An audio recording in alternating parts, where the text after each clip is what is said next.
ঠোঁটের চামড়ার রং কালচেটে ভাবের হয়ে যাচ্ছে, এই নিয়ে অনেক মানুষ ভীষণ পরিমাণে চিন্তা করে। তারা ভাবে যে কি ব্যবহার করলে আমাদের ঠোঁটের রংটা আবার সে আগের মতো হয়ে যাবে, অর্থাৎ কিনা যে এটা গোলাপি বর্ণের যে আভাটা সেই ব্যাপারটা থাকবে। কালচেটে হয়ে গেলে মোটেও কিন্তু দেখতে ভালো লাগে না। এবারে কেন কালচেটে হয়ে যায় জানো? আমাদের জীবনযাত্রা বলতে পারো, আমাদের খাদ্যাভ্যাসের পরিবর্তন বলতে পারো, বা ধূমপান, নানা রকম কারণের জন্য আমাদের ঠোঁটের এই বাইরের চামড়াটা কিন্তু অতিরিক্ত পরিমাণে কালো হয়ে যায়। আবার অনেক ভিটামিনের অভাবেও কিন্তু এই কালচেটে রং চলে আসে। আমার আজকে আলোচনার বিষয়বস্তু হচ্ছে ঘরোয়া কিছু টোটকা বা ঘরোয়া কিছু উপাদানের সাহায্যে আমরা চাইলে কিন্তু ঠোঁটের রঙকে আবার আগের মতো করে দিতে পারি। খুব সহজ, প্রত্যেকটা জিনিসই আমরা কম বেশি বাড়িতে পেয়ে থাকি। সহজে চাইলেই কিন্তু সেগুলো ব্যবহারের মাধ্যমে আমরা কিন্তু আমাদের ঠোঁটকে আবার সে আগের জায়গায় ফিরিয়ে নিয়ে আসতে পারবো।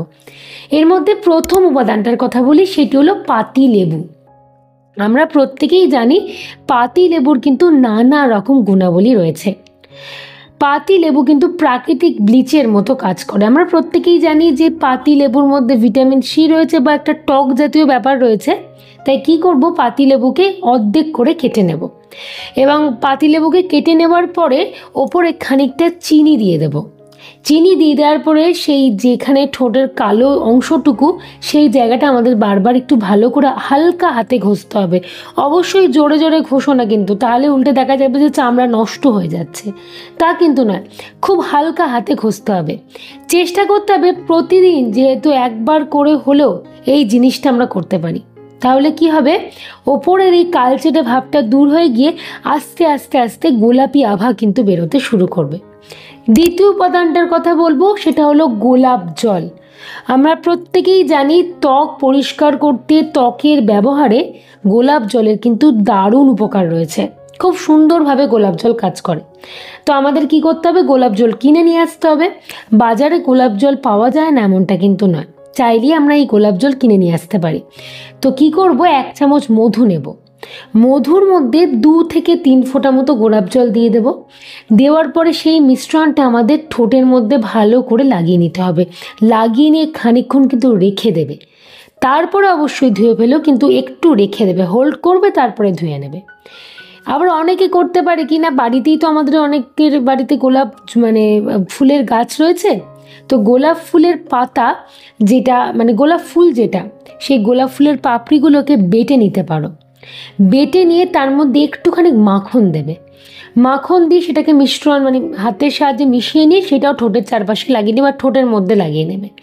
কারণ মাখন কিন্তু ভীষণভাবে ত্বককে বা চামড়াকে নরম করতে সহায়তা করে। গোলাপ ফুলের পাপড়ি বাটা লাগালে তো সেটা এমনি পরিষ্কার হচ্ছে, তার সাথে মাখনও কিন্তু দুর্দান্তভাবে কাজ করে। একবার চাইলে কিন্তু করে দেখতে পারো। এই কালো ঠোঁট নিয়ে অনেক সময় আমাদের বাইরে বেরোতে একটু অন্যরকম লাগে, যে ঠোঁটখানা কেমন কালো লাগছে, ঠিক ভালো লাগছে না।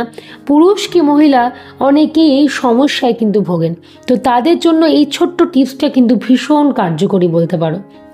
তৃতীয় উপাদানটার কথা বলি, সেটা হলো নারকেল তেল বা অলিভ অয়েল। তো আমাদের কি করতে হবে, 1 চামচ নারকেল তেল নিতে হবে, বা অলিভ অয়েল থাকলে সে অলিভ অয়েলও নেওয়া যেতে পারে।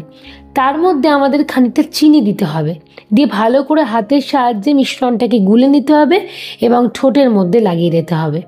ভীষণ কার্যকরী, তোমরা ভাবতেও পারবে না এত সুন্দরভাবে কাজ করে। চেষ্টা করো সপ্তাহে অন্ততপক্ষে 3 থেকে 4 দিন যদি এইটা করার পারো। কারণ খুব একটা শক্ত প্রসেসও না, বা তোমাকে মোটা অঙ্কের টাকা খরচা করতে হচ্ছে তাও কিন্তু নয়। এই সমস্ত জিনিস প্রত্যেকের বাড়িতে অ্যাভেলেবেল থাকে, তাই আমরা চাইলেই এটা কিন্তু করতে পারি। অনেক সময় আমাদের ইচ্ছা জাগে না, কিন্তু দেখো নিজেদের শরীরকে ঠিক রাখতে গেলে, নিজেদের ত্বককে ঠিক রাখতে গেলে এইটুকু তো আমাদের করতেই হবে। ভীষণ ভালো কিন্তু কার্যকরী এই 2 উপাদান। এবং চতুর্থ গুরুত্বপূর্ণ জিনিসটা বলবো, সেটা হলো বেদানা। আমরা বাজারে বেদানা কিনতেই পারি। তো আমাদেরকে কি করতে হবে, বাজার থেকে বেদানা কিনে নিয়ে আসতে হবে এবং বেশ 1 টেবিল স্পুন কি তার থেকে একটু বেশি বেদানা আমাদের একটু বেটে নিতে হবে।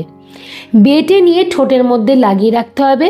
বেশ জিনিসটা একটু শুকিয়ে শুকিয়ে যাবে, তারপরে অবশ্যই ধুয়ে ফেলবে।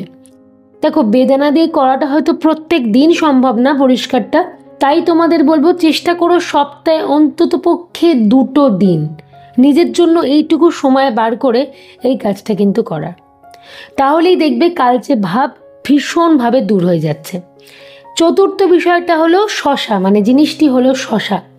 শশা তো আমরা সবসময় পাই, এমন নয় যে শশা শুধুমাত্র একটা সিজনে পাওয়া যায়, সারা বছরই কিন্তু শশা পাওয়া যায়। তাই আমাদেরকে কি করতে হবে, শশাকে কিনে নিয়ে আসতে হবে, শশাকেও একইভাবে পেস্ট করে নিতে হবে। পেস্ট করে নেওয়ার পরে আমাদের ঠোঁটের মধ্যে লাগাতে হবে। আমরা প্রত্যেকেই জানি শশাতে কিন্তু অ্যান্টিঅক্সিডেন্ট রয়েছে, যেটা কিন্তু আমাদের পিগমেন্টেশনকে দূর করতে ভীষণভাবে কার্যকরীভাবে সাহায্য করে। তাই বুঝতেই পারলে ঘরোয়া ছোট্ট ছোট্ট কিছু উপাদান, এইগুলো যদি আমরা চেষ্টা করি, চাই, মনে করি যে না আমরা নিজেদের ত্বককে ভালো রাখবো, ঠোঁটের সেই কালচে ভাবকে দূর করব, তার জন্য একটুখানি চেষ্টা করে দেখতে পারো। তোমাদের হয়তো বাইরে গিয়ে অনেক টাকা খরচা করতে হবে না, চাইলেই ঘরেতে ছোট ছোট কিছু উপাদান দিয়ে তোমরা কিন্তু ঠোঁটের ওই কালচে ভাবকে অনায়াসে দূর করতে পারবে।